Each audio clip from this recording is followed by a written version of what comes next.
बिस्मिल्लाहिर्रहमानिर्रहीम अस्सलामु अलैकुम रहमतुल्लाह। यौम आज़ादी के मौके पर इस्लामाबाद में परेड का एहतमाम किया गया।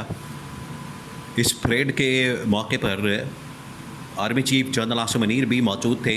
इसके साथ साथ वहाँ पर शहबाज शरीफ, आसिफ अली जरदारी और तमाम जो वज़ीर मशीर है वहाँ पर मौजूद थे।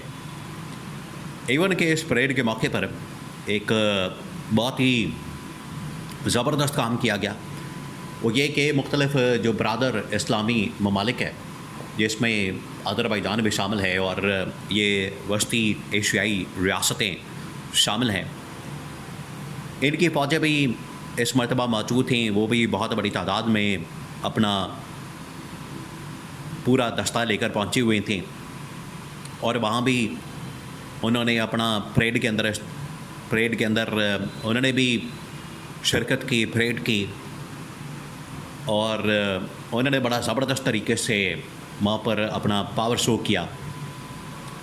और पाकिस्तान की फ़ौज ने भी, पाकिस्तान की फोर्सेस ने तमाम की तमाम तीनों, जो पाकिस्तान की नेवी है, पाकिस्तान की एयर फोर्स है और पाकिस्तान की आर्मी है, तीनों के फ़ौजी जवानों ने, एयर फोर्स के शाहीनों ने वहाँ पर फ़िज़ा के अंदर बड़ा रंग जमाया और उन्होंने फ़िज़ा के अंदर जिस तरीके से लड़ाका तैयारे उड़ाए, फिर उसके बाद नेवी के जवानों ने वहाँ पर जिस तरीके से परेड की, और सबसे बढ़कर पाकिस्तान की आर्मी के मुख्तलिफ़ जवानों ने, SSC कमांडोज़ ने और मुख्तलिफ़ फ़ौजी दस्तों ने जिस तरीके से वहाँ पर परेड की, तो ऐसा लगता था कि मुकम्मल तौर पर कंट्रोल जो है वो पाकिस्तान की फ़ौज के हाथ में है, मुकम्मल तौर पर।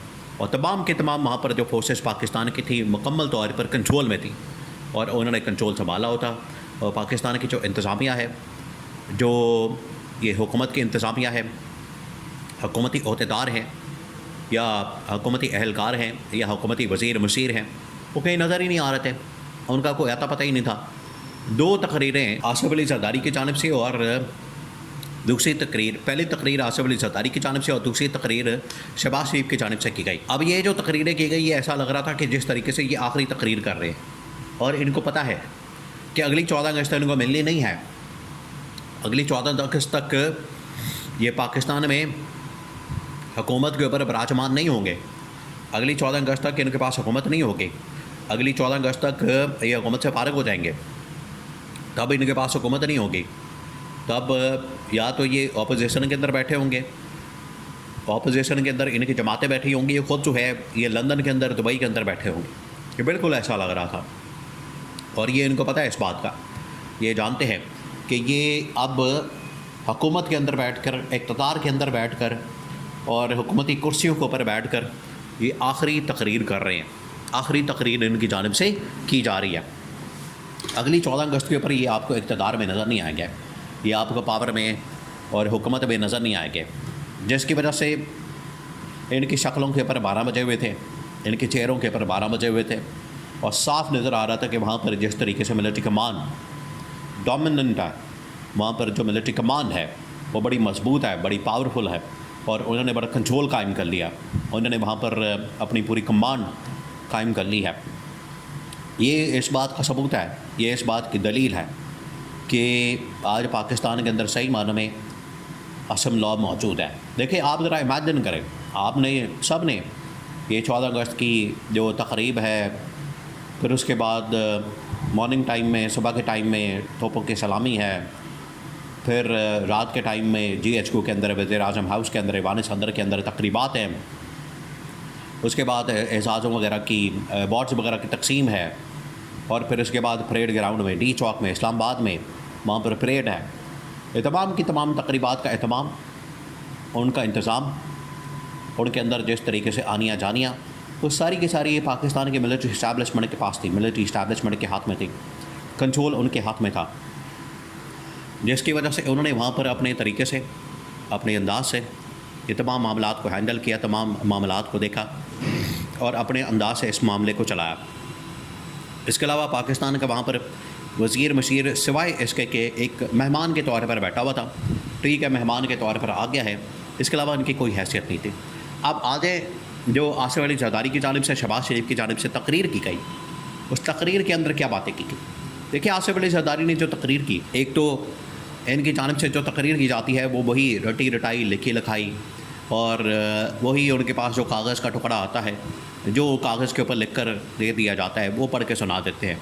इस तरह से बच्चे जो होते हैं पहली के दूसरे के वो किताब का सबक पढ़ के सुना देते हैं। जो उनको कहा जाता है कि यहाँ से सुनाओ तो यहाँ से सुनाओ तो यहाँ से सुनाओ, वो बच्चा वहाँ से पढ़ के सुना देता है। बिल्कुल उसी तरीके से ये तकरीर इनको दी जाती है और कहा जाता है कि यहाँ से पढ़ दे, यहाँ से पढ़ दे, यहाँ से पढ़ दे, ये बिल्कुल सुना देते हैं। लेकिन आसिफ अली ज़रदारी की अब हालत ये हो गई है, अब आप ज़रा इमेजिन करें, आप यहाँ पर इसकी हालत का अंदाज़ा करें, ये बड़ी डेंजरस सिचुएशन है।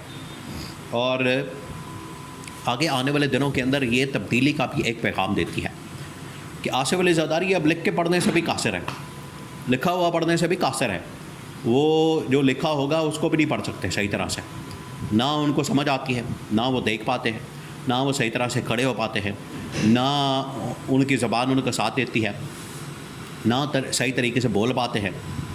पता नहीं किस चीज़ के वो सदर बन के, सुप्रीम कमांडर बन के बैठे हुए, किस चीज़ का जोम है, इक़्तिदार की कौन सी लालच है, कौन सा ऐसा तमा है, कौन सी इनके दिमागों के अंदर फतूर है कि इक़्तिदार के अंदर हमने रहना है और यहाँ पर किसी और को नहीं आने देना, वरना मुल्क जो है वो आगे बढ़ जाएगा। तो वो ये लिखी लिखाई रटी रटाई तकरीर जो है वो उसने पढ़ दी, ना उसके अंदर कोई वज़न, ना कोई बात, ना कोई तहरीक का हवाला, ना कोई तहरीक की बात, ना कुछ और।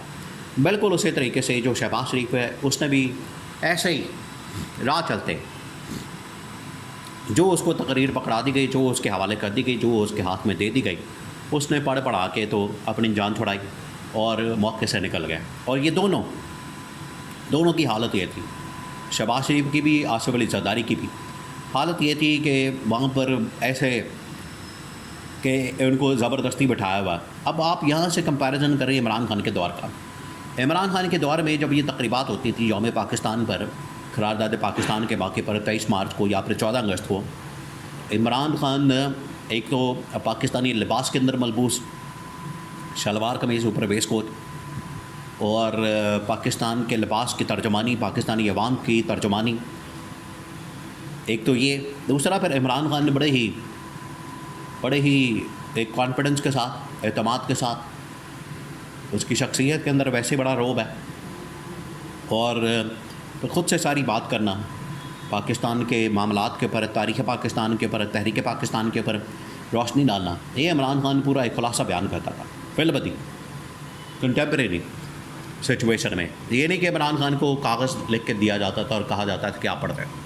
आज तक कभी इमरान खान ने इस तरह से लिखी हुई तकरीर नहीं पढ़ी, जो दिल में होता था, दिमाग में होता था, वही ज़बान इमरान खान की कहती थी। तो ये बुनियादी फ़र्क है। लेकिन जनरल आसिफ अली ने वहाँ पर तकरीर करके सही मानों में समा बांध दिया था।